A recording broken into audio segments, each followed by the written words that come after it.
Welcome to our channel. Today we how to connect TD Bank with Chime, detailed guide step by step clearly. To connect TD Bank with Chime, start by ensuring you have the necessary accounts set up.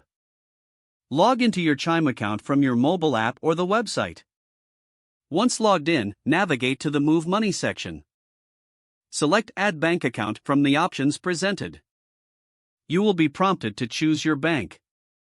Look for TD Bank in the list and select it. If you cannot find TD Bank, use the search function to locate it. Once you select TD Bank, enter your online banking credentials as requested. Chime will typically require your username and password for TD Bank. After inputting your credentials, click Continue to move forward. Chime will now verify your TD Bank account. This process may take a few moments, so be patient. Once verified, you will see your TD Bank account listed in your Chime account. If you encounter any issues during verification, double-check your credentials for accuracy. You may also want to ensure that your TD Bank account allows for third-party app connections. After successful addition, you can now transfer funds between TD Bank and Chime easily. To initiate a transfer, return to the Move Money section in your Chime app. Select the appropriate options to transfer money from one account to the other. Follow the prompts to complete your transfer.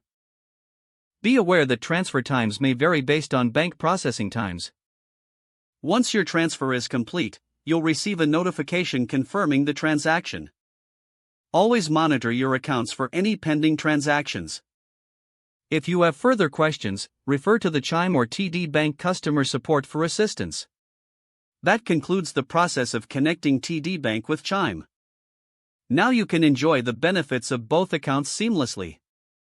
If the page does not load, refresh the browser or try again in a private or incognito window. Make sure you are using the correct email address, then retype it carefully to avoid small typos.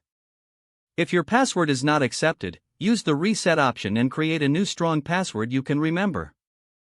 Don't forget to like this video and subscribe to our channel for more step-by-step tech guides.